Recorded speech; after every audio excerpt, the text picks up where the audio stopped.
My name is Dr. Adele Healy. I am the chair of the DkIT RiVeR Project, and I would like to, on behalf of the RiVeR Project and DkIT, to warmly welcome all of those here in the room and all of those online who are joining us for the launch of our podcast series today. So I would like to welcome in particular the President of DkIT, members of DkIT staff and students, representatives from the RiVeR Project Steering Committee, our panel members who are some of our podcast facilitators, Alison O'Connor, who's going to be chairing our event today, who's very welcome, and all of the RiVeR Project community of practice who are here today and joining us in person and online. So RiVeR, responding to the impact of domestic, sexual and gender-based violence through research, education and training. This is a project that is funded by the Higher Education Authority under their performance funding scheme, and we're delighted that the Higher Education Authority are also joining us online here today. One of the major priorities of the RiVeR Project is to reach out to the community and to engage in activities that are relevant to the stakeholders in this really, really important area. And that's why we have set about doing what we call these community of practice events, where we allow the opportunity for people to come together in person and online to have a dialogue about this really important topic. I'm not going to say any more about the RiVeR Project because my colleague, Dr. Kathrina Bentley, who is the project lead for RiVeR, is going to speak in a few minutes about the RiVeR Project to give you an overview about what the project is about. So before I just do some housekeeping rules, just to let you know the format of this morning's launch. So as I said, we have a number of people here in the room, we have a number of people online. So we're going to start off with Dr. Kathrina Bentley, who's going to give an overview of the RiVeR Project for a few minutes to set the scene and set the context as to why we are doing this today. And I suppose a little bit about the podcast series, how you can access it, etc. I will then be handing over to Alison, who is going to chair a fireside chat with four of the podcast presenters who are going to join us on the stage. During that session, we are going to show trailers from the podcasts related to the four people who are going to be on the stage, and then Alison will lead on a conversation around some aspects that we've identified as key messages that are arising in those podcasts. We're going to show two different sections or two separate videos of those podcast trailers, and at the end of that then there will be an opportunity for those in the audience to ask some questions of the panel, and those of you online, if you wish to ask a question, you need to use the question and answer function, and then I will relay your question to the chair at the end of the event. And just for those online, at the moment we're sharing the screen, the presentation and the videos. You will also see in your windows the stage here in DkIT. So if you want to be able to see the conversation, the fireside chat that Alison is moderating, you need to just click into that window and then you'll be able to visualise and listen to the conversations around that. So before I hand over to Kathleen, I suppose just some housekeeping rules. Maybe if you don't mind checking that your mobile phones are on silent. The fire exits are at the back of the hall, and there are bathrooms just in the lobby outside of this venue. If you wish to log into Wi-Fi, you should be able to pick up RiVeR 2025 in your Wi-Fi options, and you can just join online then. And if you feel it appropriate to share today's events or your reflections on today's events, please use the hashtag RiVeR Project Podcast. Okay, so with all of that, I'm now delighted to introduce my colleague, Dr. Kathrina Bentley, who is going to give you an overview of the RiVeR Project and I suppose the podcast series and where it fits into the programme of activities that we are involved in the RiVeR Project. Thank you very much, Kathleen.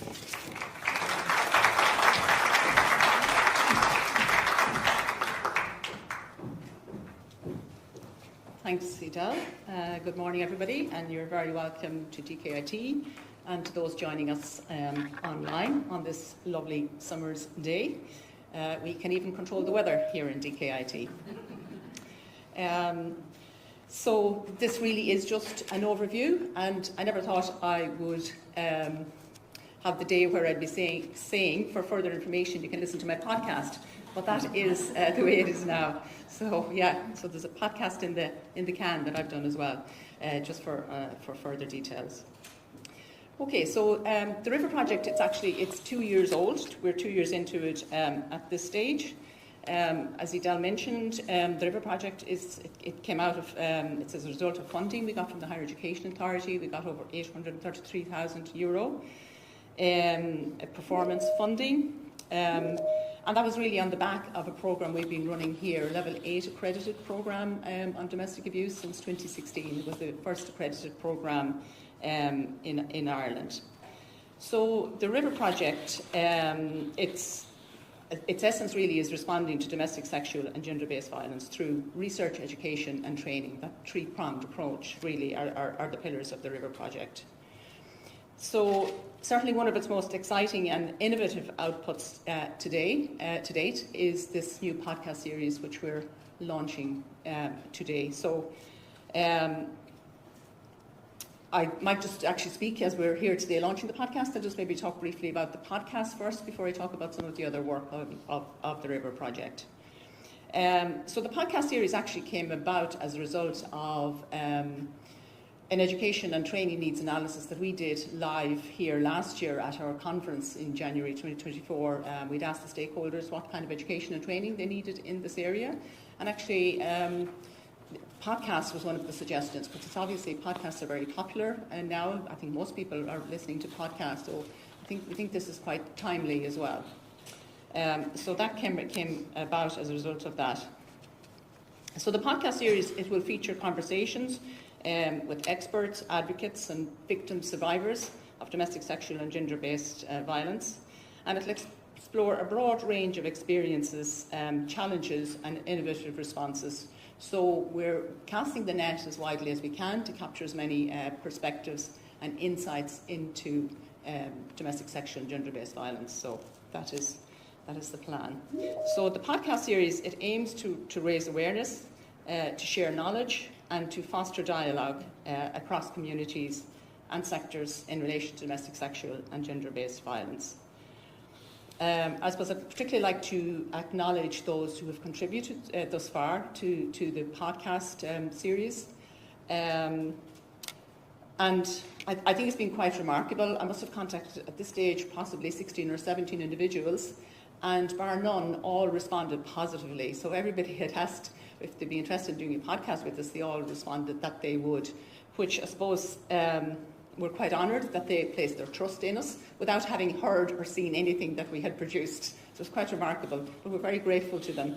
And we're very grateful also to the four who will be on the panel with Alison today, Laura, Annmarie, Michelle and Karl, for not just doing the podcast, but also taking part in the panel discussion today. The podcasts themselves, I suppose, having listened to them, Edel and I are the only ones that have listened to them, I suppose, so far after they've been recorded.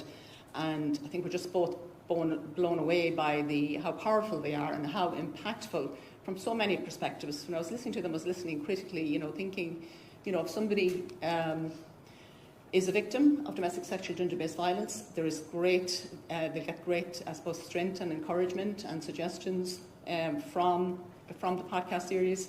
And I think for people who are victims and maybe don't realise they're victims, it will help to create awareness that they are victims. And also, I think the empathy and the encouragement that's come across from all of them will make a difference. There will also be huge learning for a whole range of professionals and people who work in this area. So we definitely think they will be quite impactful, and that is the hope. The podcasts, they will be available in both audio and visual format. The majority are in visual format, but we obviously respected anybody who wished to have just the audio format. And again, having listened to them, it in no way takes away. They're equally impactful, whether it's audio or visual. But just to mention, a lot of them are visual ones as well. So as of now, they're actually available on our RiVeR Project website, www.riverproject.ie, and they're in the Education and Training tab in that, under Training Materials. You can also actually scan the QR code of the pull-up stand that's here behind me. That will take you directly into them. They're on the DkIT YouTube channel, and they will also be on Spotify and our LinkedIn account as well. So we have released 6 podcasts for today. So the 4 from the panel members who are joining us. And actually the first one is one recorded by Dr. Edel Healy. So she gives the background context to how the RiVeR project came about, and Edel was instrumental in getting the first domestic abuse programme in here to DkIT. The idea and suggestion from Edel, it came from Edel, and it was taken up then by the midwifery section, which I worked in, and a programme was developed there. So Edel gives that context and background, and my podcast gives the details of the RiVeR project and what we're doing and what the plans are in relation to it. So after today's launch, so as I said, there are 6 there that you can view now straight away, and then we will release one every 2 weeks. So that is the plan. We will give you a notification of that through our website and through our social media or LinkedIn account. So we'll be flagging it, and also through our newsletter as well. So you'll know what's coming and who's coming. I just in particular just want to acknowledge those that were involved with the podcast series, in particular Lisa Marmion, who's the research assistant with the RiVeR Project. Lisa's over 25 years experience working in this area, so she brings an enormous wealth of her own background and knowledge to the podcast series. And I think what comes across as well is just that credibility in terms of just, how she, knows how to ask the questions and when to ask them and how to phrase them and, how to add bits in. So her expertise and experience in the area comes across. And I also want to acknowledge Mohammed's input as well. Mohammed Irfan, he's the education technologist with the RiVeR Project. So Lisa and Mohammed have been out and about quite a bit around the country doing the podcast. And some people actually have come here to us in DkIT, and we work with them. So we work around people because we feel privileged that they're actually taking part in the series. So I just want to acknowledge that. I also want to acknowledge Cian Connolly. I'm not sure if actually he's here with us. He is joining us. He's not here already. He is here. Yeah. So Cian composed and played the music specifically for the RiVeR Project podcast series. So we have our very own music. So that's a big deal for us as well, and we love it. We love the music. So Cian's actually a graduate of the Department of Creative Arts, Media and Music here in DkIT. So we've good connections there as well. There's another coincidence as well. He just so happens to be Lisa Marmion's son. So the RiVeR Project talent really knows no bounds. Yeah. So Cian will be taking commissions over coffee later. And Cian, I hope you remember us when you become famous after today's launch. So that's it about the podcast series. So just a quick overview. So just an overview of some of the other things that we're at with the RiVeR Project that we're working on. So one of the first things that we did was we did an evaluation of the existing Level 8 domestic abuse programme that we had been running. So we did that last year. We had a 4-pronged approach to that evaluation. So we interviewed graduates from the programme. We did a survey of the students that were on the programme.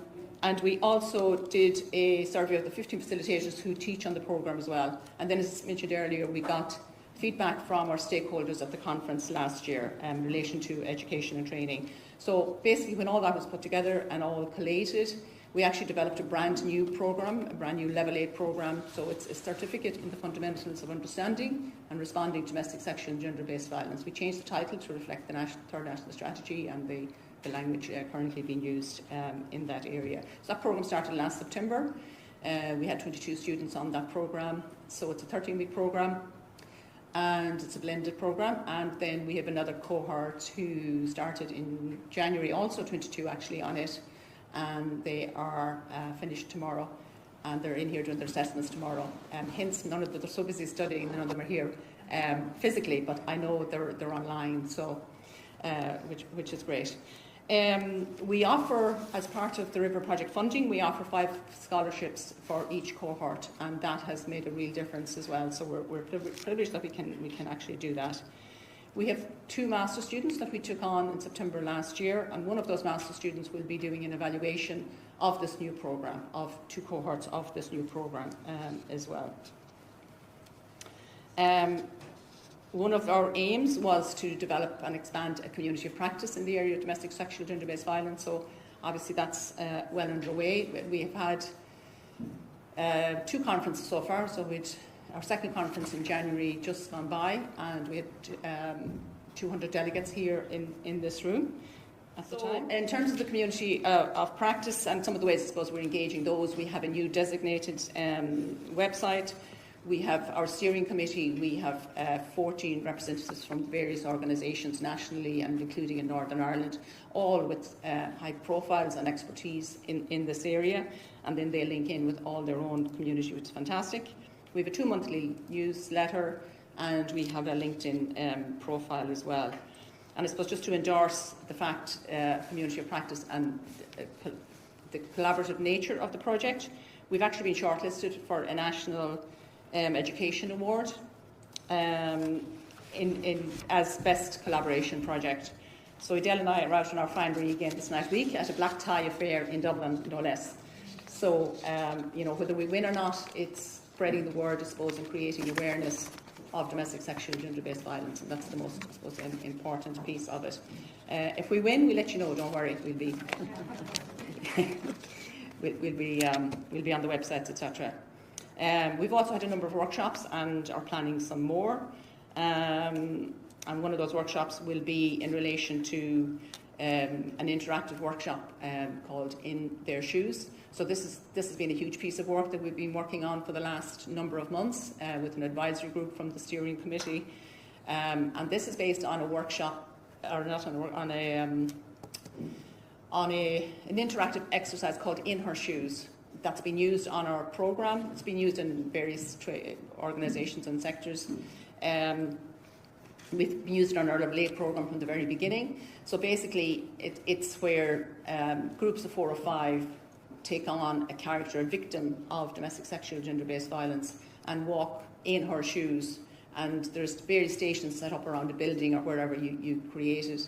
And there's a throw of the dice then, so depending on what way that falls, the decisions that are made, etc. So that exercise was really well evaluated. It was American based, and so the characters and all of that were quite, as I said, American related. So what we've done, and it was just female victims. So we've taken the opportunity. We got consent last year from the owners of the trademark of In Her Shoes to adapt it to an Irish-based audience. So the characters now, we have men as victims, we have same-sex couples, we have, I suppose, the various reflections of Irish society, and we even have Rocky the dog as one of the characters as well, because we know that where there's cruelty to animals, it can be reflected in abuse with humans as well. So we were hoping to have maybe launched this towards the end of June. I'm not going to commit to it. There's still a lot of work to do just in terms of printing, and probably the design of the box is probably one of the biggest things. So there's still a lot of work on that going on in relation to that. We also have scripts. Again, members of our steering committee have written scripts for short video clips that will be recorded, and that went out to film production companies a few weeks ago. And in fact, they have come back in with their quotations, but I just haven't had a chance to look at them. They came in, I think, during the week. So we just need to procure a film production company to film those. So that's something that's going to be going on over the next few months as well.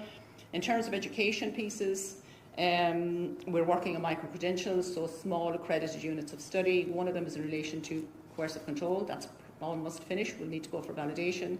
We're also, we had a survey out in relation to the child and young people in the context of domestic, sexual, gender-based violence. I just looked at the responses that came in to date.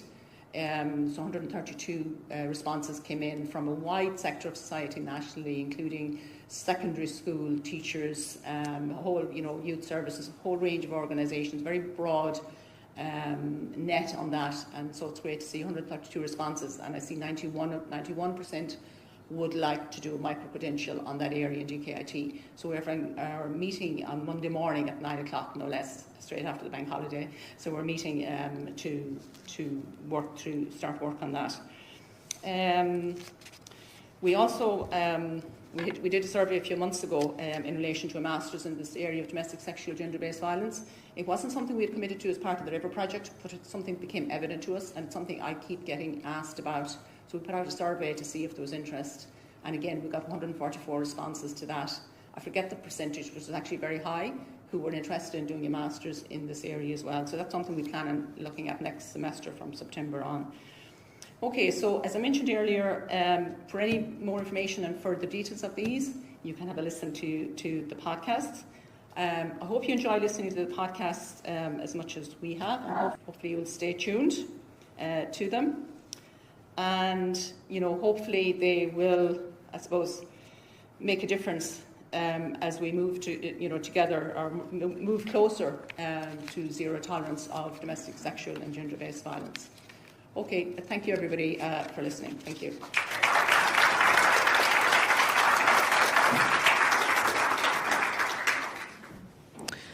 Good morning, everyone. As Kathleen was saying earlier, it's such a trend. My professional life wouldn't be complete each day without at least 3 podcasts and possibly more. So this morning, as you've already heard, it really is.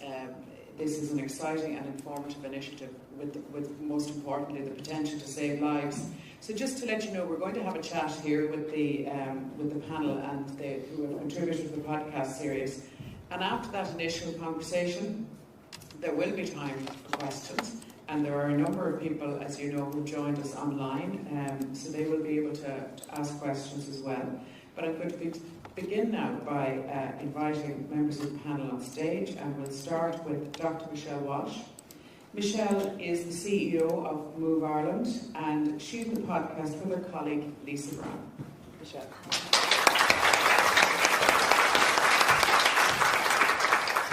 Then we have Karl Heller. Karl joins us this morning from Men's Aid Ireland, and he will discuss the podcast recorded by Kathrina Bentley, the former CEO of the organisation. Good morning, Karl. Next we have Annmarie Kennedy. Annmarie is joining us from the Rape Crisis Northeast, and Annmarie was one of 3 from the Rape Crisis Northeast who took part in the podcast. Good morning, Annmarie. And last, but by no means least, we have Detective Sergeant Laura Sweeney, and Laura is from the National Domestic Abuse Unit. Good morning, Laura.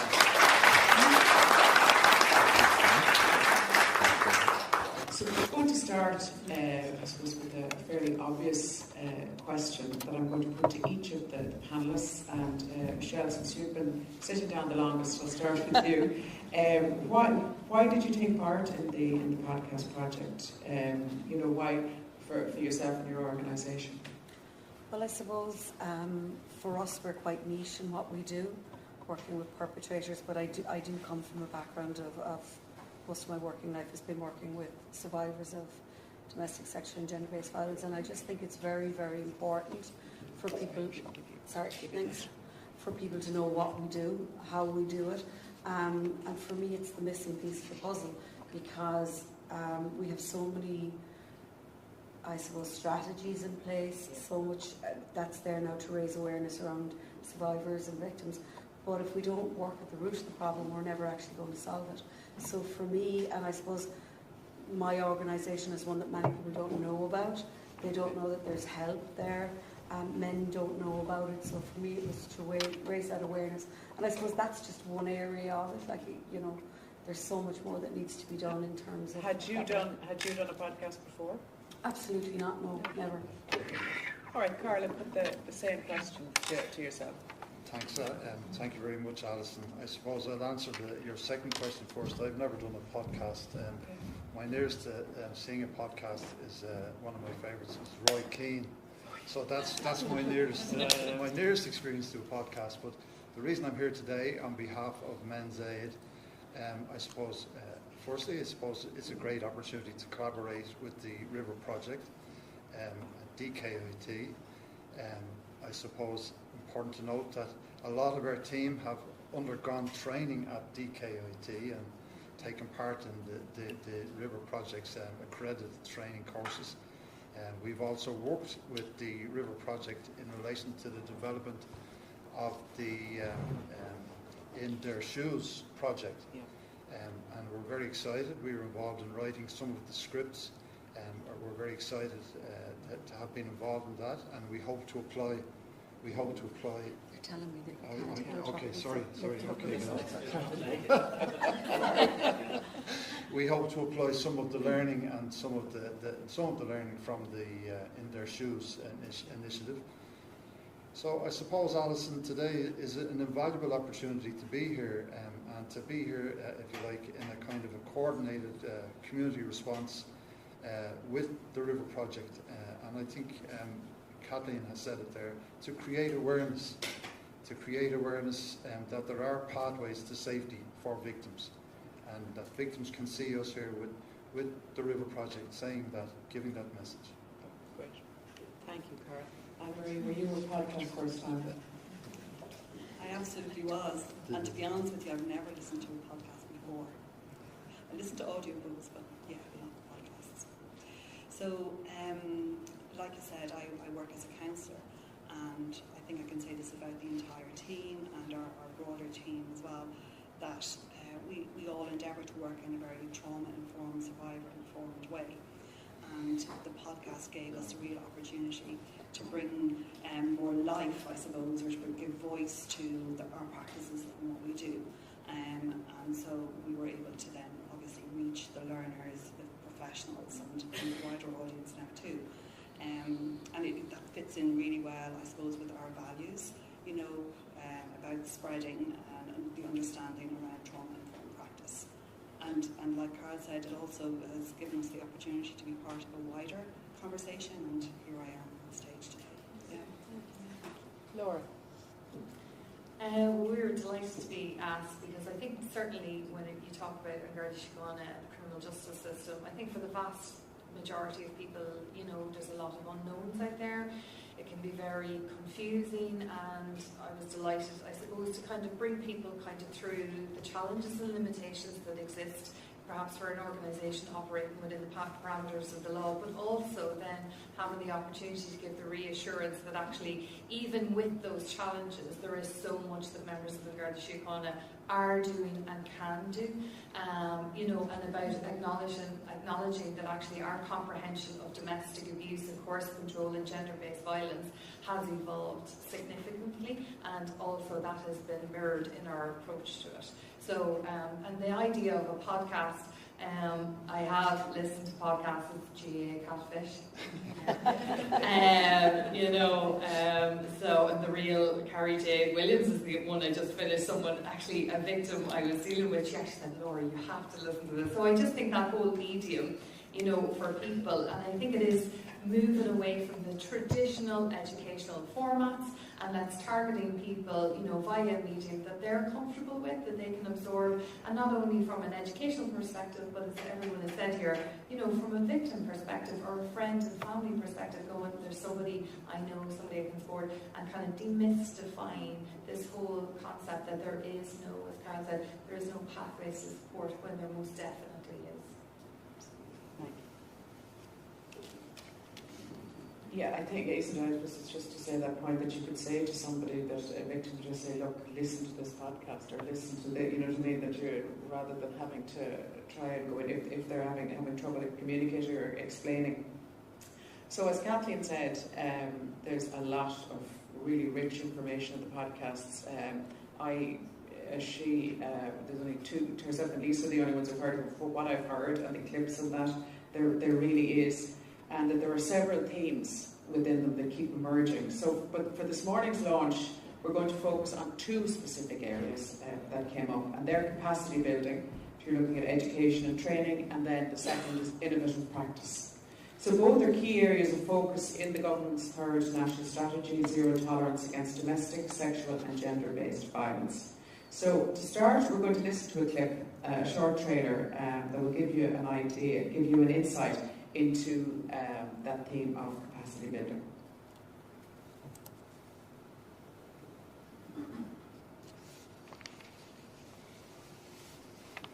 There's no sound.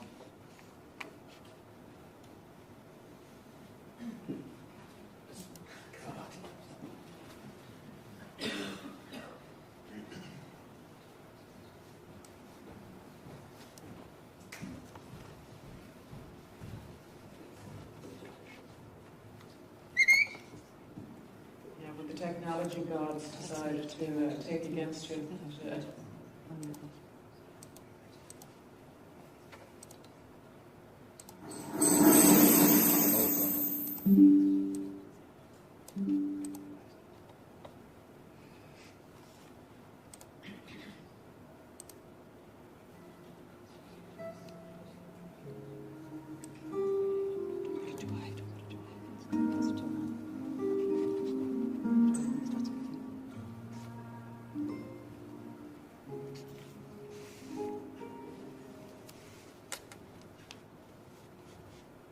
I suppose coming back to the education part, we do run a training for our facilitators, so we do a level 8 special purpose award on working with perpetrators of domestic violence. It's a free training. We put out calls. I think the next one is coming in probably January, December, January. Yeah, to start in March. I suppose the other big area for us is education.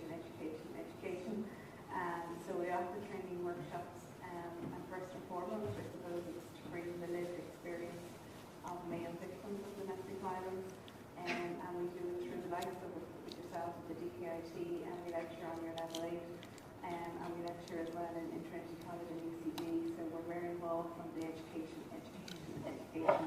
because that is core, and we also deliver these workshops to any professional working.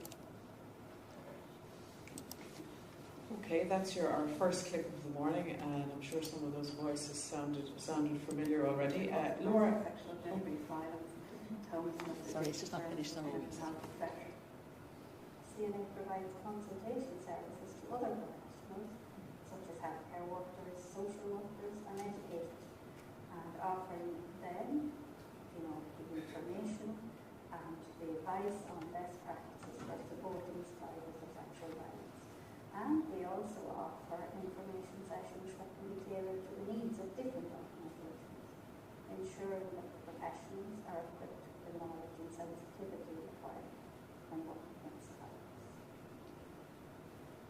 You mentioned earlier about the headache from both, like that is so important, isn't it, for our victim survivors? Absolutely, because not only are we, and that can be a challenge, because depending on the report that comes in, there's a lot for GARD to do. There's a lot required. You're looking at, identifying the scene, gathering your evidence, organising the appropriate way to take a statement of the victim, and all of that. So sometimes, and it's wrong, but sometimes we have that, this is what I need to do because, time actually may have an impact on certain pieces of evidence.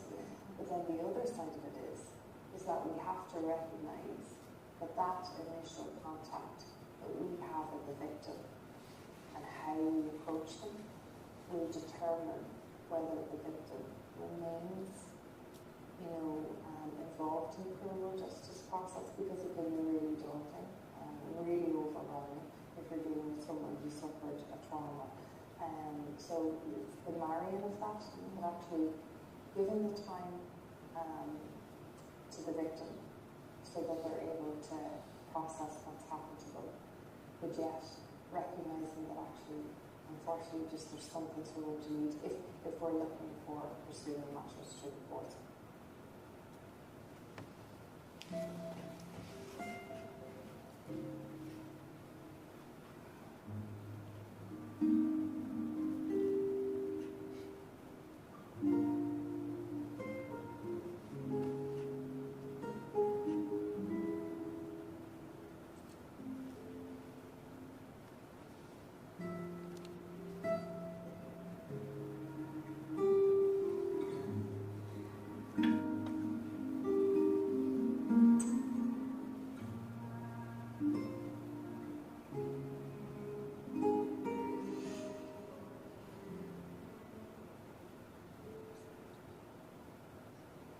There's that lovely music we heard mentioned earlier. Laura, you were explaining there in the clip what's required by professionals such as yourself. So could you explain to us a broad note on the training and the education element that is required by a Garda working in this area? Historically, I'm over 26 years in the job, and historically our training around this whole area, domestic abuse course control, was very much geared towards, here's your legislation, here's your powers, this is the information you tell the victim, next call. And the reality is, through evolution of linking in with services like DkIT, domestic abuse services, victims, we've come at it, our approach is completely different now. So we're understanding the nuances, the complexities, the thinking process of the victim, the characteristics of the abuser, and the limitation and challenges for anyone thinking of either engaging with an Garda Síochána or even contemplating stepping into the realm of the criminal justice system, which is a juggernaut for people. You'd want to be in the full of your health to be kind of dealing with the criminal justice system. So the training, which is the responsibility of the Garda College, of which we've had an input in, actually has shifted away from kind of drilling down into the, kind of just the law and the legislation and that kind of rigid understanding of it. And it's more into now, looking at the nuances, the trauma-informed, PTSD. PTSD was never something that was ever referenced to us, through our training in the Garda College. Then it's kind of a multi-layered approach. So you have your initial training from the Garda College, then that is underpinned then by the CPD training that they get when they go out to the stations. Then also ourselves in the Garda National Protective Services Bureau actually identified that we need kind of more face-to-face, because there is that blended learning aspect where there is online training, which we contributed to. And then there's that instructor facilitated kind of aspect to it in the Garda College. But ourselves in the National Domestic Abuse Unit, the Sexual Crime Unit that deals with all your sexual abuse, your rape, and the Online Child Exploitation Unit, we created a full day seminar to all rank and file, acknowledging that our knowledge in the national unit has evolved so much with cases going through the court, experiences of victims and survivors, new tactics of abuse, certainly the technological abuse is just really ramped up, and just how that kind of impacts on frontline members as regards to getting warrants, seizing devices and what they look for. So it is, but we're still constantly evolving and constantly upscaling, but that's, it probably and most definitely isn't perfect. You could never say to any guard, oh, well, we told you everything, you know everything now you need to know. Because even ourselves in the national unit, we're coming across cases that I have never seen the likes of before. That even are requiring me to go, hang on a second, I need to kind of map out this approach, because you have to have the victim and not to increase the risk. And then sometimes thinking outside the box, going, okay, how do I target the offender in a different approach? Is that specifically a technology-related thing, or just a different tactic? Different tactic. Okay. Different tactic. Everyone in this room here will know the tactics by the abuser are incredibly bespoke, depending on the victimology. And what you'll find is that there'll be just that offender, based on the victim that they're in a relationship with, will just tailor the abuse to something that I've never seen before. So it's constantly evolving. Annmarie, thank you very much for that, Laura. You mentioned how Rape Crisis Northeast offers consultation services to other professions and information sessions, and that those can be tailored to the needs of the different organisations. Can you tell us a bit more about that work? Yeah, of course, Alison.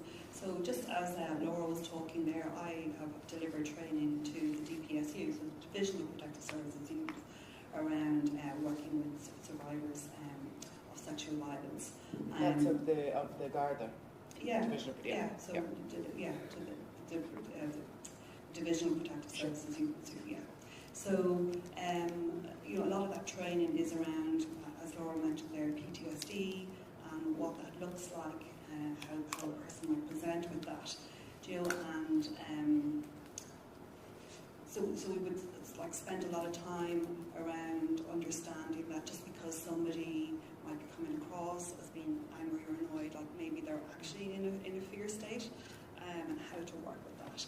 And then on the opposite, if somebody is quite maybe monosyllabic and not really engaging, that again they're in a fear state, or maybe they've just sort of shut down, and how to work with that person and help them. So we would do a lot of work like that, tailored to whatever organisation comes to us looking for that. And then also into schools, we would talk about what we do in the Rape Crisis Centre and understanding somewhat around consent and what healthy relationships look like.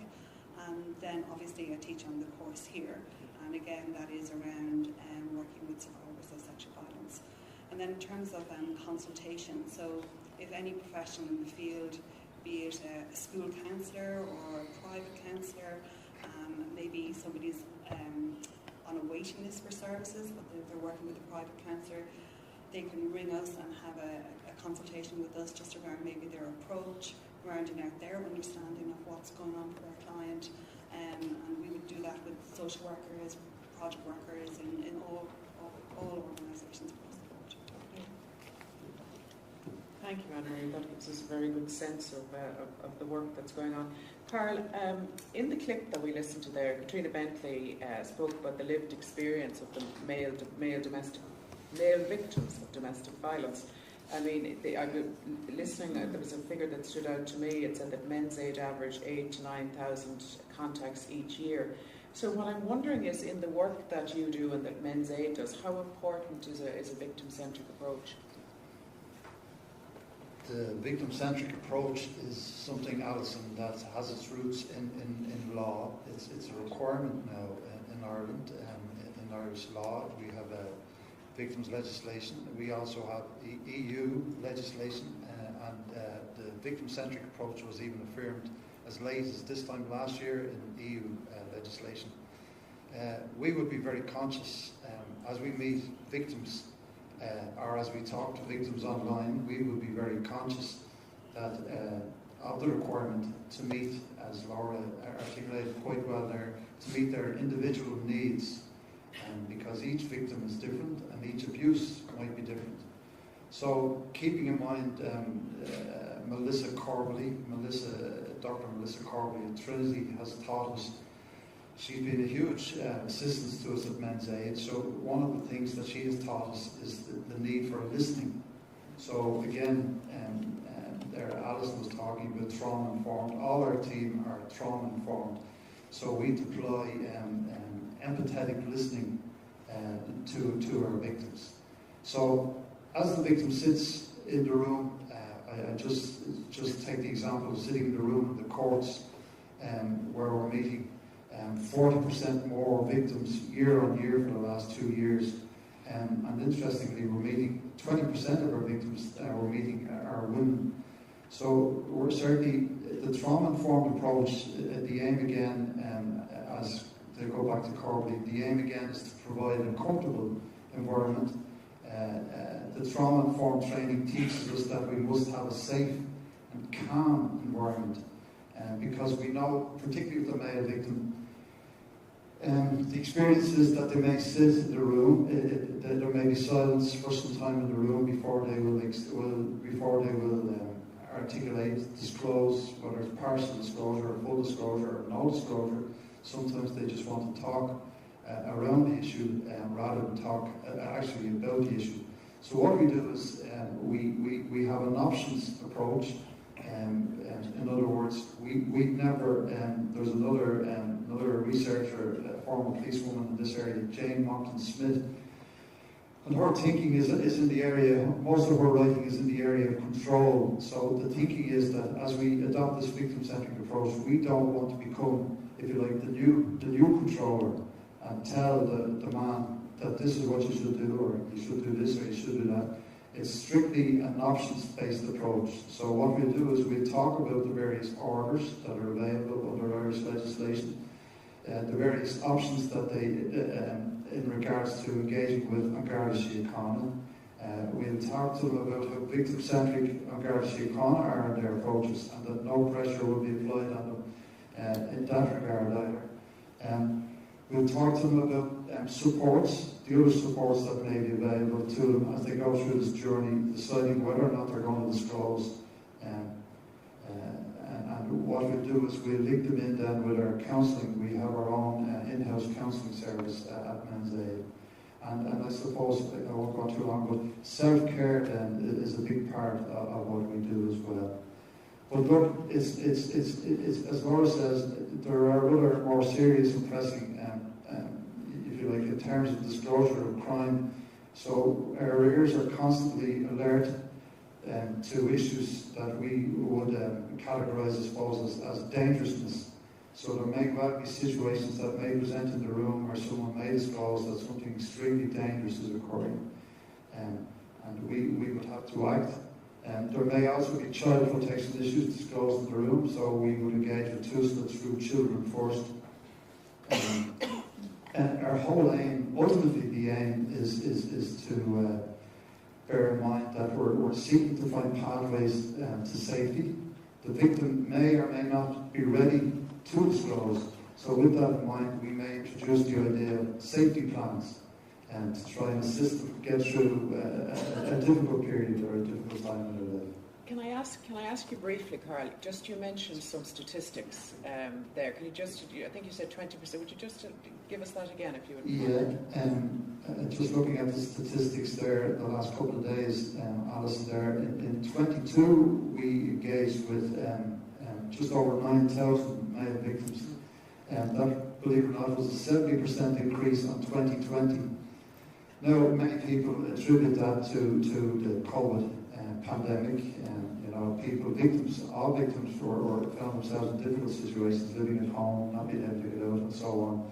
But we do know the research is quite old. The research, Watkins and Parson, I hope I have that right, Laura, in 2005, and that research shows that only small numbers of male victims are engaging. So we hope to see improvements on that this year when the new research takes place. Thank you, Karl. Michelle, you explained the training that Move Ireland offers in your contribution there in the clip, and working with perpetrators. But there are still, and you can tell us whether it remains a high number who consider this work to be controversial.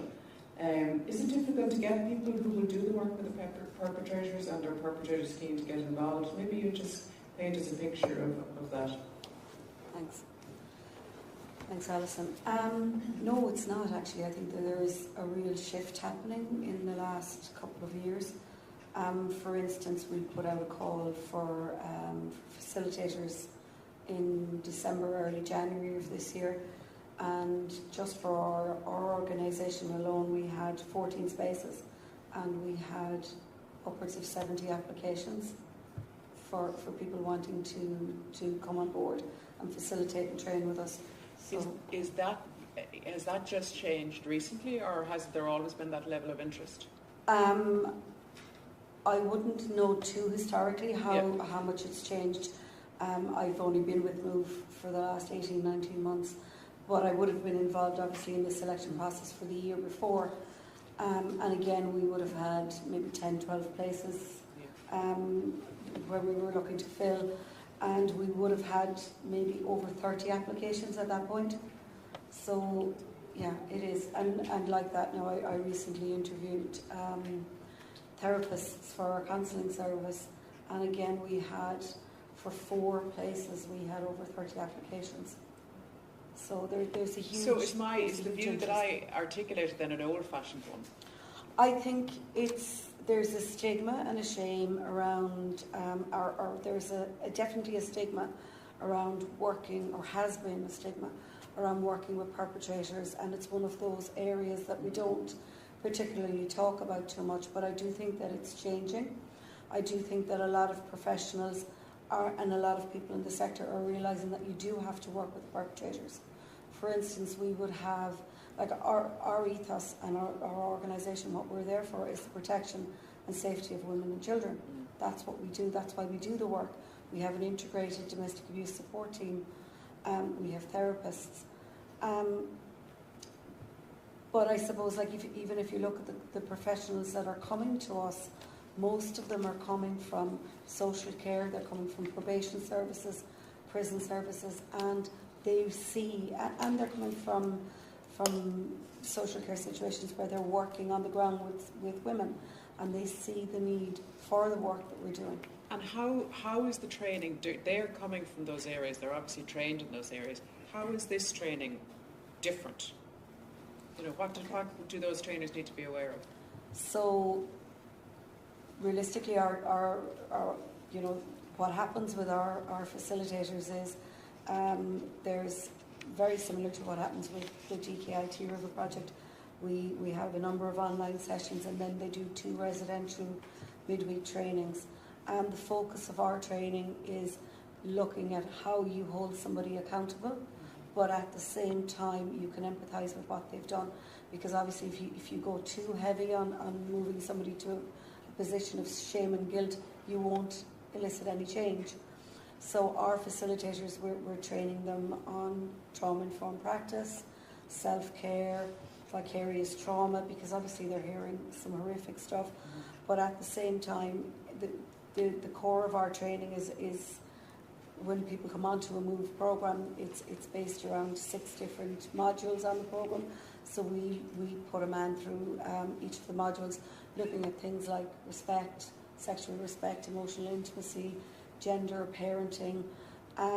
So our facilitators are trained on how to actually deliver the training, but they're also trained in safety planning, risk assessment, and all of those pieces that are needed to actually, for them to safely hold somebody accountable and get them to encourage them, to help them to change their behaviour.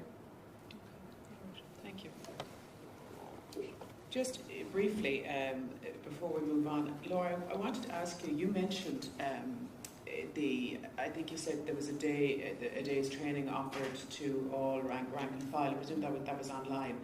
No, in person. Oh, in person. Okay. So I'm just wondering, what, you know, is every guard that goes out, do they have some? Will we know that they have some form of training in dealing with this? Yeah, so every single guard will have a base level, and as Annmarie has said, now obviously if you move into your specialised areas, then they're going to have very intensive targeted training.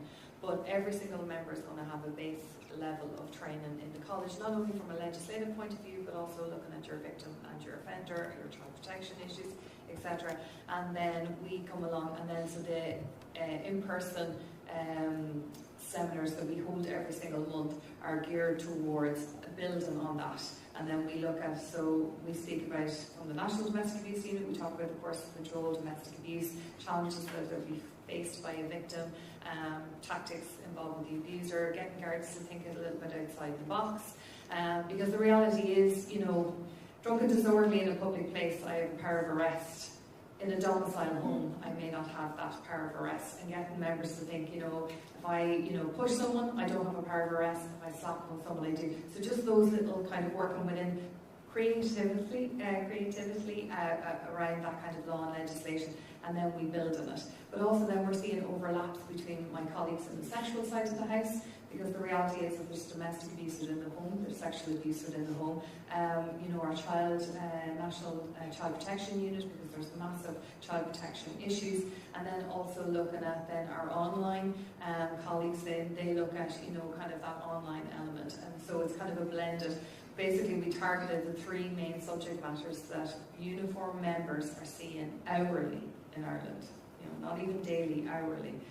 So yeah, it's all about building those layers. We're really cognizant that while when you move into a specialised unit of the guards, there's this heavy, you know, training, but you have to understand that actually the uniform member that is responding to incidents at 3 o'clock in the morning, or you walk into a guard station, we have to invest in them.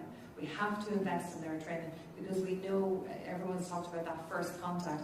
If we get that first contact wrong, the victim will retreat. We have literally emboldened the abuser, and we have added additional trauma to the victim. So we have to get that approach right. So that is constantly evolving, you know, with ourselves in partnership with the Garda College. Annmarie, is that something that you see? Laura's talking about the importance of that first contact, and I suppose you've seen the opposite of that and how the outcome. Yeah, so in terms of bringing a trauma-informed approach to all aspects, you know, to even opening the doors, and then how the person is meet and greeted. So when I was talking earlier about you could have a person who's actually in maybe in a state of fear, and you just think maybe they're angry or belligerent.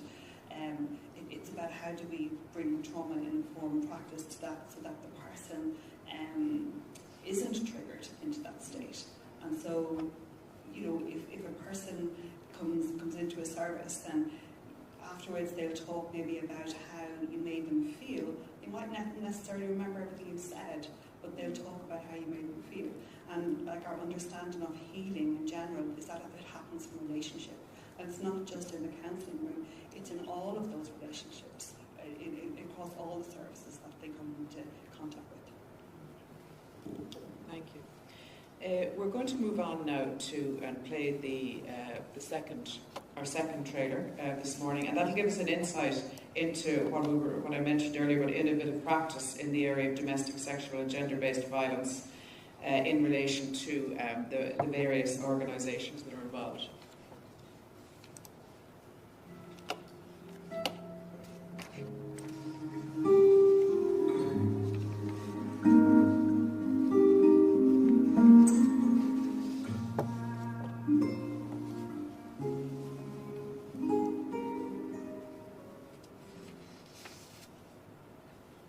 Everybody knows a survivor, and for the amount of survivors that we have and the increasing amount of people that are reported, there is a perpetrator behind that. So if we don't address that piece, and if we don't work with the perpetrators, I used to say, and this is an awful expression, but when I worked, because I worked on the front line as a therapist, a supervisor and a researcher, and consistently all you're doing is you're downstream pulling people out of a river, and unless we actually start to tackle and work with perpetrators and broaden out what we do with perpetrators, we're never going to make any serious roads into actually tackling domestic, sexual and gender-based violence.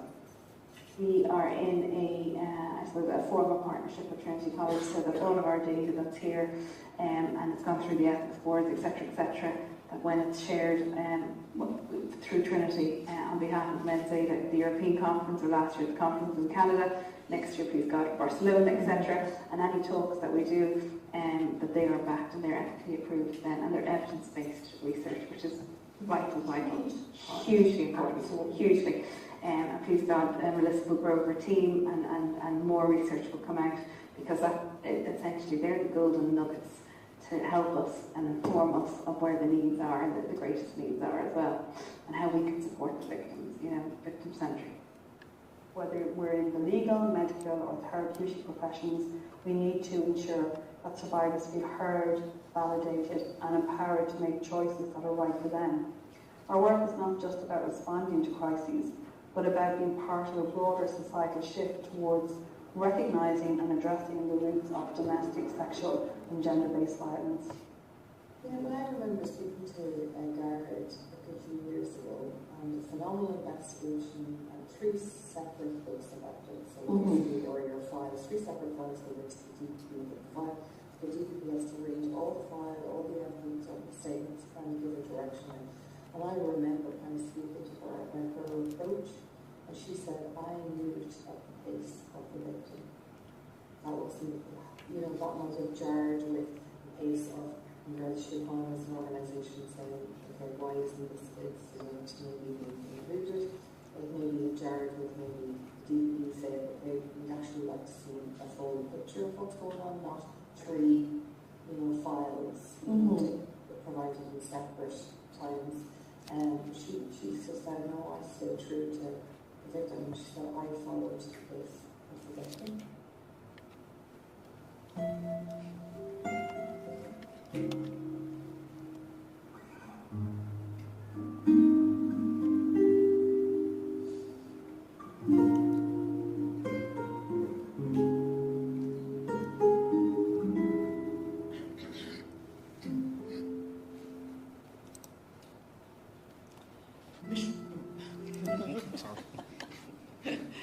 Michelle, you paint a really stark image there where you talk about the downstreaming, it's definitely something that stays with you. And you say that in every scenario there's a perpetrator and the dangers that exist in not working with these people.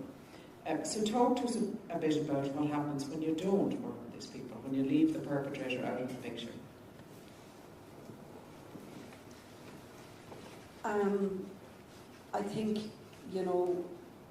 I don't know if I mentioned it, but like, for instance, in one group that we work with at the moment, we have a man who has 4 current partners, and we're working with 4 partners. And I think anybody who's worked in the domestic sexual and gender-based violence, and it's known through research that the cycle of violence and how it repeats. And we all know. Sorry, can I just clarify? You're saying there's one particular man who currently has 4 partners. Yeah. So that exactly speaks to what happens if you don't work with a perpetrator. And we do know that if you don't work with a perpetrator, what will happen, and quite often, so when somebody comes to us, or they self-refer, or they're referred by a service to us, we ask and we insist on getting current and ex-partners' details. And there is always, even if somebody currently has a partner or has no partner, there is always at least one, and more often than not, a number. Down, say, with the probation worker, with ourselves, and with the perpetrator, and we literally have what's happened on the table, and unless that person is accepting responsibility and is taking some level of accountability for what they've done, we won't take them on the programme. The very, very same thing happens with a self-referral. And one of the big reasons that we get for people not getting onto the programme is that they're not accepting responsibility.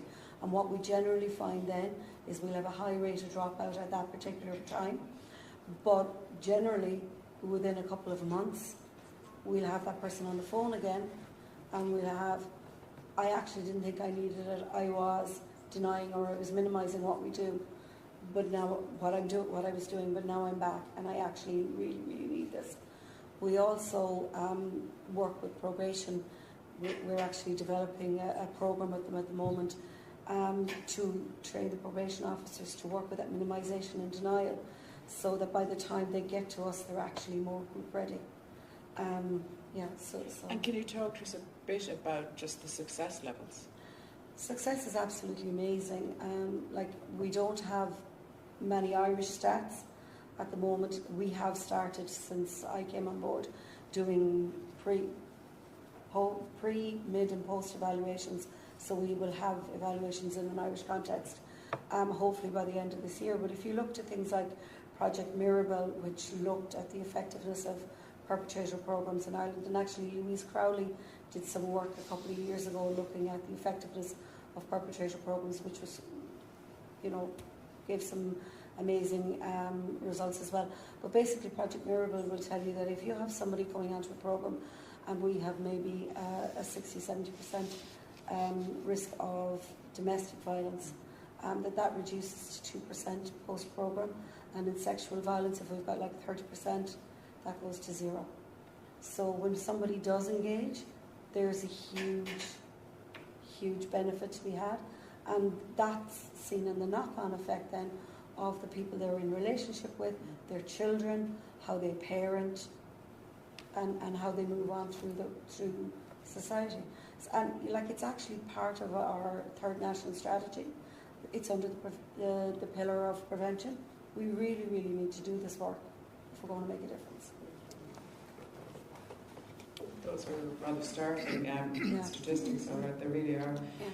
Karl, in the podcast, Kathrina Bentley mentions a number of times the importance of evidence-based research, and obviously that really is of primary importance.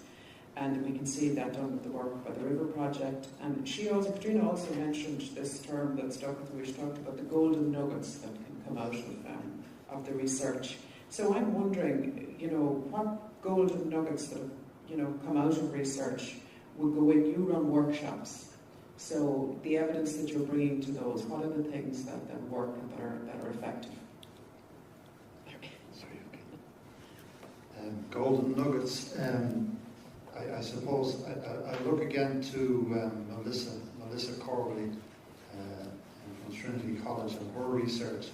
So some of the takeaways from Melissa's research are that 70% of abuse, when she looked at men's AIDS data, 70% of the abuse was psychological, and just over a third was physical.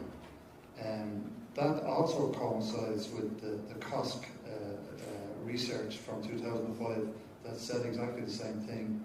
And interesting, Melissa Corbally did similar research back in 2016 that said exactly the same thing. So psychological abuse is one of the takeaways, and we see that then every day, and we hear that every day, and we see it every day in either our counselling sessions or our one-to-ones, and the conversations around controlling behaviours. I think Laura described it quite well there. Emerging, if you like, emerging types of crimes that possibly aren't on the law books at the moment, but certainly mostly in the area of controlling behaviours in abusive relationships. So that's one of the first things she would have said. And then in regards to her, she raises the issue around the physical violence. We know with the men, absolutely, the men normalise the physical violence. And by that I mean it just becomes part of an accepted way of living. And again, going off Melissa for a moment and back onto Jane Moxon-Smith, these are all people who are kind of seen at the moment as being kind of leaders, if you like, in the field certainly of research and the application of this research, as you say, whether it's in workshops or in practice, operational practice. But Jane Moxon-Smith also talks about the challenges in terms of control and the challenges for the man or indeed the woman in leaving a controlling relationship. We refer to it as Chapter 3. So it is Chapter 3 of her book. And basically what that's about is the fact that some people choose to just stay in a controlling relationship. So what other takeaways from research? I suppose the big one that Melissa gave us was around listening. A strong emphasis in her research on the need for listening. And listening, it was twofold. It's listening to gather better data, to gather better data with a view to putting in place, if you like, a better, bigger picture for everybody, whether it's for MOVE or whether it's for Garda Síochána or our counselling services, or indeed for ourselves as we develop our own services. But certainly listening is a big part of it. And with that in mind, and Alison has touched on this, and I possibly said it earlier, we do deploy this empathetic listening approach. So in terms of our training and taking these nuggets, these golden nuggets into our training, I suppose our training is twofold. If you like, there's an inward focus and an external focus. But again, it's lovely to be here today because it's so good to hear the interagency common themes, if you like, that are emerging here today. Certainly when I hear Alison and Laura and Michelle talking about trauma-informed approaches. So for us, it's very important. All our team are trauma-informed. All our team undergoes suicide prevention training. They all undergo mental health first aid training, children first training, team building training. And these are all, if you like, what we term loosely under the heading of, I think I heard Mary McDermott from Safe Ireland use this expression, support the supporters. So we will be very strong in our operation, in our culture, and in our leadership in terms of implementing support the supporter approach. And then to take the nuggets externally then, in our external training, most of our external training is with on Garda Síochána, and that's where we take some of these nuggets, particularly around understanding disclosure and understanding, Corby talks about how difficult it is in disclosing and the importance of helping the victim to feel comfortable. So that's where that's just kind of a broad overview of it, Alison. Thank you for that, Karl. Annmarie, I suppose we've just heard Michelle and Karl talk about what happens in workshops, on courses, and counselling rooms. I'm wondering, could you talk to us about what is happening within the wider community, and how difficult it is to make changes within that broad societal shift that influences perception and mobilises people? Thanks, Alison. So I suppose when I look back to when I was in my adolescent years, so in the 90s, and I think about now, I often feel that there hasn't really been huge shift and changes, but in fact there has. There's been a lot of legislative changes, especially think about Copa's law and image-based abuse and the charges that now can be brought around that. And then we talk about non-fatal strangulation and stalking, so that there has been huge changes. But where I see change sort of starting, or maybe slowly starting to happen now, is when I think about the victim survivors that speak out, that waive their anonymity to speak out and to name perpetrators and to talk about the story. So I think of women like Sarah Grace, Belinda Robbie, Ciara Mangan, and they've all spoken out. I think when they speak out, you know, because there's been strong advocates in the field in terms of rape crisis centres, etc., over the years. But I think when the victim survivors speak out, there is public outcry, and there is more sort of groundswelling towards putting pressures on the systems to change. And so ideas around that the sentencing doesn't really match the crime, and the way that victims can be re-traumatised through the court services with lengthy delays. And then I, of course, come to a topic which is close to my own heart, which is our counselling notes and how that they can be brought into the courtroom and to be seen by the perpetrator as well, not just even the perpetrator's barrister, and how that can be, you know, for me, it's a concern, you know, and how will my notes be used? But for a victim, a client with me, the idea that their confidentiality will be breached like that, you know, and so I just feel that that system around that really undermines the therapeutic balance and the confidentiality. And so I think certainly more needs to be done in that area. Yeah, I know I was looking in on Dáil proceedings on Tuesday, I think, and this kept the counselling notes, so hopefully something is going to happen. I saw Ruth Carpenter talking about it. Can I briefly ask you, when you mentioned those incredibly brave women who, at huge personal cost, I've no doubt, speak out, what that does to, in terms of other women or men, victims coming forward? Does it create a... Yeah, so in my counselling room, I absolutely see that.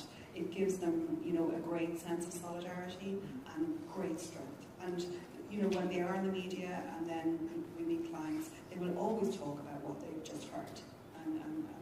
And sometimes some of it can be, of course, a little bit re-triggering and re-traumatizing, but the overall sense is, isn't it great? You know, there are other people forging a path. And people often talk about when I get my chance to speak out, when I put my victim impact statement together. So it's really making a huge difference to the mindset. And does it bring other people forward who maybe might have been more reluctant? Yes, yeah. So it definitely does. People will talk about that they heard so-and-so talking. Maybe the case was a little bit similar and it brought them forward. But it also opens up the understanding that society is maybe, I wouldn't say we're moving away from a victim blaming culture, but that maybe there's baby steps in that direction. Thank you. Laura, and actually I should just, before we move on, I think the other important area of mentioning politicians in Leinster House, but even the Sinn Féin MEP, Kathleen Function, speaking out this week after her partner was sent to prison for coercive control. So that's another high-profile person, and she spoke really very eloquently afterwards. Laura, in the clip earlier, you highlighted the importance of actually giving victims time. That, and I think Annmarie spoke about it as well, you know, that first interaction that people have and how important that can be to them, even staying within the system. So would you talk to us a little bit about how important it is to go at the pace of the victim? And I suppose you, in your job, you're dealing with the system, and the system has its own pace as well. So how you operate around that? So there is absolutely, the case that I spoke about very softly was literally a Garda uniform member supporting a victim and bringing 3 separate substantial files to the DPP and getting directions. And I queried just her approach, because it was coercive control, the sexual element, organised prostitution, and just how to get that victim from a vulnerable position to engage, in a very daunting process. And the guard said, I moved at the pace of the victim. And she said, when I made contact with the victim, I did not always ask for a task. She said, I checked in. So she said, my number wasn't constantly associated with, oh, here's the guard ringing, ask them to come down and make a statement. Here's the guard ringing, ask them for a court. And I just thought it was brilliant in her approach with that. And there is, because in a lot of cases with domestic abuse and coercive control, our victim is our only capsule of evidence. And to try to get the best evidence from that vulnerable person who has endured years, decades, weeks even of trauma, you have to then have the correct approach to get the richest evidence from that person. But then there is times, and we do say it, that actually the views of the victim is not the deciding factor when members of the Garda Síochána effect an arrest or launch an investigation. Because there has been times with victims when they say, no, I just, you literally, because of the high risk information that we have to hand, we are going to say, sorry, we are going to mobilise something immediately, because you are not seeing the risk that you are, on the cusp of or being exposed to. And if the evidence is there, and if we have the information, we will mobilise and literally say, and you do have victims going, oh my God, and they're panicking, and you have to say, I'm sorry, I have made an assessment here, based on, I have enough information to lawfully make an arrest. You're not seeing, I can see what's coming. You're not seeing, because victims are, they're engaging in their coping strategies, they're firefighting, they don't have the capacity to have the luxury that any of us in the services have, to pull ourselves out of the trenches, have that helicopter view, and can see actually what's coming down the road and around the corner. They are literally, entirely in that moment because of the actions of the abuser that has forced them literally to have no capacity to think, anticipate, prepare, and guess what's going to happen. So it is a little bit of a blend that if you think you're a victim, is your only bit of evidence that you have, then we're forced to move at the pace of the victim. And we get better evidence, but then there are times when literally we get calls into the national unit, members on the ground are saying, this is what I've come across, this is what I've seen, and we're saying, you need to act now. And are there circumstances where the system has to move at a different, do you know what I mean, where you're just caught with the laws that are there, or that the system operating in a particular way? And how do you explain that to the victim, or stop the victim from saying, look, in some cases, like if you look at an allegation of rape, evidence, crucial evidence, is vital. DNA, will leave particular scenes or human contact within certain periods of time, and therefore we would require the victim, to kind of engage in a process for us to try to gather that evidence. If you're looking at devices, you're kind of considering, look, if we don't kind of move, we could be losing crucial evidence on devices. But then equally then you're kind of looking that in some cases we might be, the opposite will happen. Victims will disclose something to us and thinking we should be arresting, and we're saying, well actually for an arrest of say coercive control, we actually have to gather our evidence, because the minute we arrest a suspect, we have to detain them. We detain them for a minimum of 24 hours, and during that process of detention, we have to present our evidence to them. They have the right to respond. So sometimes when people think, well, I'm going to report to the guards, coercive control, they go, well, an expectation of an arrest, and we're saying, no, we have to actually gather a lot of evidence before we can initiate the arrest, because the arrest then has to be followed by the detention, and the investigation, so it can kind of work in the opposite way. Okay, well I think as Karl said earlier, we've seen a lot of common themes, but we've also seen there's a lot of commonality there and everybody working towards a similar aim, but a lot of differences. So I'm imagining that you might have some questions or things that you'd like to elaborate on. Now we also have questions coming in from people who are watching online. So there is a roving mic. So if you have a question, you might let us know who you are or if you're from a particular organisation, and you might just try and keep it to a question, to keep it short and specific. And if it's to a particular panel member, your question, please let us know that. Or one of the panel members might feel best qualified to take it. So to kick things off, if anyone wants to ask a question, or to be the first to ask a question, you might raise your hand. And Lisa has the microphone down there, and she'll go there in the fourth row, Lisa, just over here, or is it the fifth? Yeah.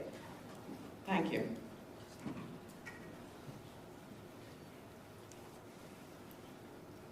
Hi there. My name is Gemma McNally. I'm here from the Active Consulting from Galway. My questions for everyone, but my main one is actually to Michelle on perpetrators, because I'm really interested as well in working with perpetrators. I think it's really important. What about female perpetrators? Do you guys work with female? Hi Jerry, yeah, we do, but on a case-by-case basis at the moment. You generally see a different type of abuse with female perpetrators. It tends to be more coercive. Women can come into us in a private, safe space, and we give them advice and assistance with Oh, thank you very much for telling us that. It's a really good practical approach. And do you find, can I ask you, do you find that has proven a valuable way for women, that the number of victims coming forward to has increased as a result of that approach? Absolutely, because we try and provide it during school hours, so there's no childcare issues, after events, in sporting events where violence is predicted to increase, holidays, schools, different things like that. So we do try and provide the best possible atmosphere and space for people. So yeah, we have a very good uptake on it, and it's thanks to the support and collaboration with Women's Aid here in Dundalk, a fantastic organisation here, and a great help to us as well. Okay, great. I think that's a really good positive note for us to conclude. It's been, for me personally, it's been a really fascinating conversation to hear there's so much in common, and yet each organisation and individual are coming at things so very differently that make up the overall picture. And I think you see the value of cross conversations and people letting each other know what it is that they're doing, and that all feeds in obviously then to the incredibly valuable work of the RiVeR Project, and the fact that so much of what you've heard this morning has been captured on these podcasts. So to let you know and to remind you, the podcast will be available from today on the RiVeR Project website. That's riverproject.ie, and as well as that, the DkIT YouTube channel, and they'll also shortly be able to get them on Spotify and the RiVeR Project LinkedIn page. So I would really, as I said earlier, I was delighted myself to be here, to be involved this morning in such a valuable project.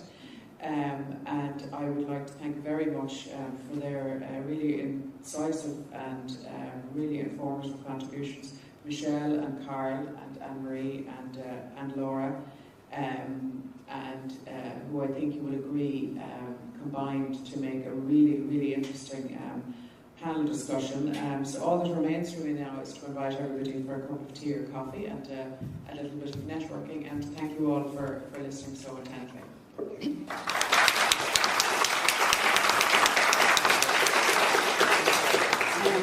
Thank you very much, Alison. Maybe just on behalf of my colleagues in DkIT, maybe a few closing remarks and a few thank yous. I think this has been a very powerful event, and I think there's been a really useful conversation.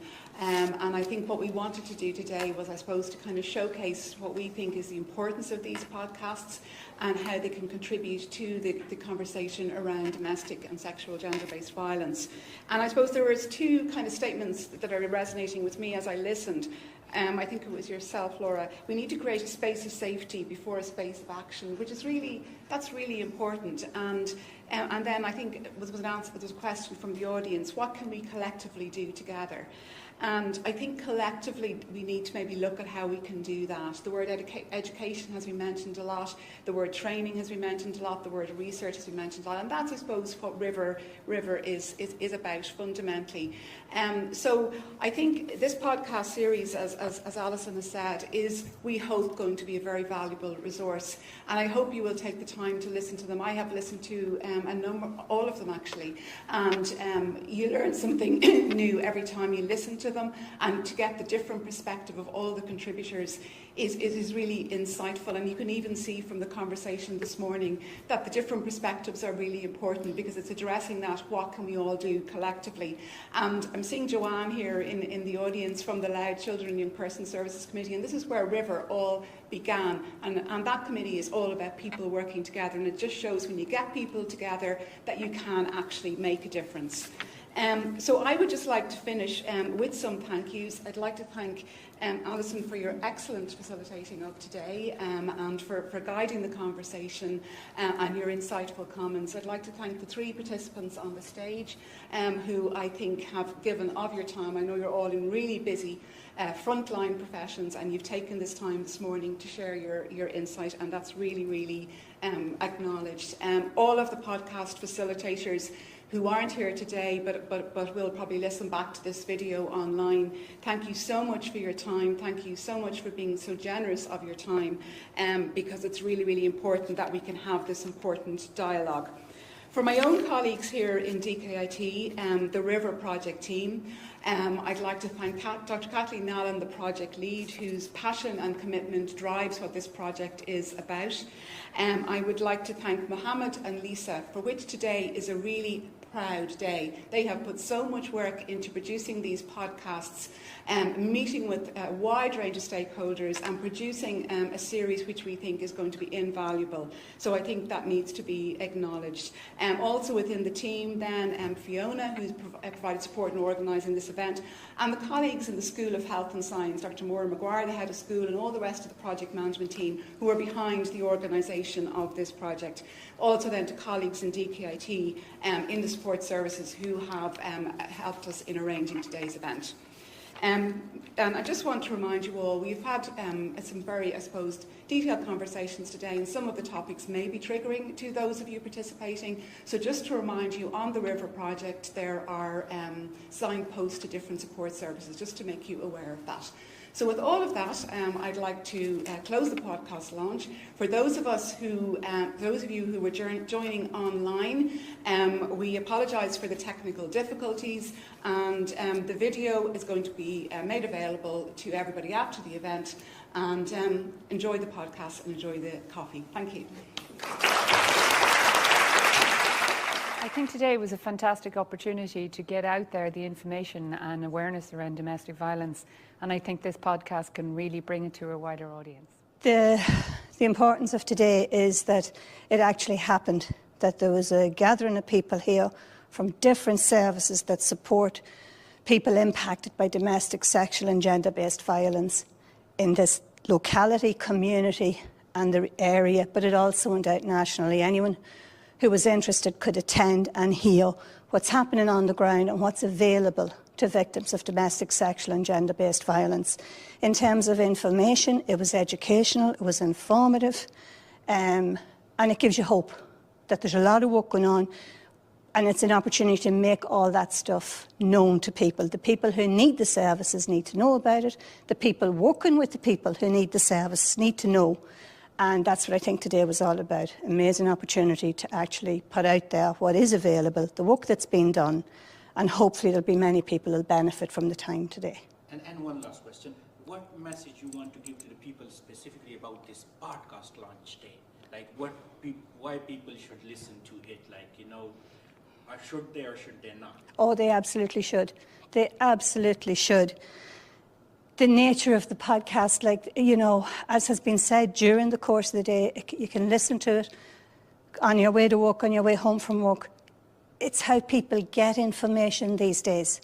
There's entertainment, there's sports, there's social connection, all done via podcast. So why not get this really important information out there in that very, very user-friendly and current method of communication. So absolutely you should listen to it. Today was another milestone in the life of DkIT RiVeR Project, and for me being here as a participant, it was really interesting to hear the 4 speakers speak about the different perspectives, how they work, their ways of working around domestic abuse. I really enjoyed the morning. I felt it was a great day for networking and sharing practice, and I look forward to more innovative ways of practice and working together in the future. Well done, everybody. Fantastic. You. Yeah, it was great to be here. It was great to hear from the different panel members. There was some great perspectives there on a subject that everybody needs to know a little bit more about, I think. And for doing the music, I was very happy to be a part of it. It's a very important project, and just to even play a little small part in it is I'm very happy to do that. I don't know if I could really speak too much on that in terms of I don't know how much thought I gave it, other than I wasn't really too sure of it. I just tried a couple of things, and I kind of thought something like that might work. Yeah, I don't really have a very good answer for you on that one. Well, I suppose I'm very happy to have done the music, but it's definitely the least important part of the whole thing. So my message to anybody would be just to listen to the podcast and take in the information that's coming there, because that's really what's going to be the main important thing that everybody should be paying attention to.